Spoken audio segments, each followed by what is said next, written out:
Good morning from Fast Company. Here's our daily look into what's driving today's creative business leaders. It has become popular to say that we want to have a diversity of opinion represented in workplaces. We want people to speak up when they disagree with an approach or have a unique viewpoint on how to address a complex problem. While we say that in the abstract, there are many individual and group psychological factors that act against this ideal.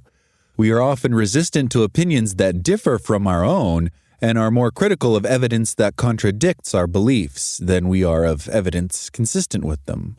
We also have negative emotional responses to information that goes against what we believe. We are also more reluctant to say things that we think others in a group will not want to hear. Ultimately, people often have a powerful urge to believe what others in their social group also believe.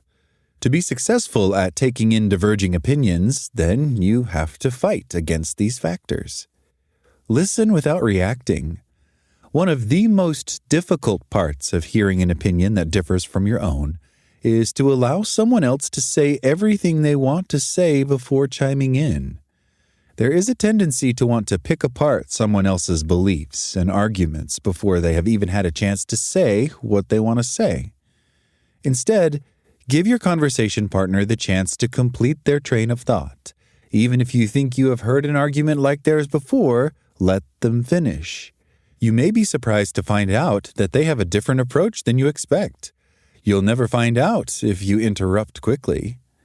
In addition, if you react in a visibly negative way when someone starts to disagree with you, they may find it difficult to complete their argument, particularly if you are in a position with more status or power than they have. Try to stay engaged and neutral in your interaction rather than being hostile. Repeat back what you heard. A time-honored strategy when hearing a divergent opinion is to start by repeating back the argument you just heard before critiquing it. This works in discussions at work and in close relationships as well. Repeating the argument back has two benefits. It allows the other person to feel heard, which makes it more likely that they will express themselves in the future when they disagree. In addition, it ensures that you understood the argument clearly. When someone disagrees with you by taking a novel approach, you may miss some of their key tenets. Repeating the argument back to them ensures that you have fully understood their position. Find what is right in what you think is wrong.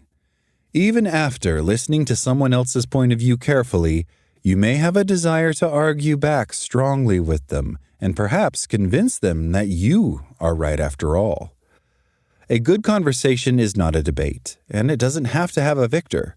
The real benefit of a conversation is an exchange of ideas. Many people feel like the most intellectual thing they can do is to provide a convincing argument against someone else. I would argue that the hardest thing to do intellectually is to find something right inside of an idea you find wrong overall. When you do that, you can strengthen your overall base of knowledge, even if you don't change your mind in to agree with someone else completely. It is a skill to see the truth in other people's arguments. It can take a lot of work to integrate seemingly incongruous viewpoints. Most importantly, it requires a lot of self-confidence. You have to recognize that adopting some of another person's viewpoint does not diminish your own standing or give them power over you. It simply makes you more likely to be able to deal with the complexity of the world in the future. That's all today from Fast Company. Talk to you tomorrow.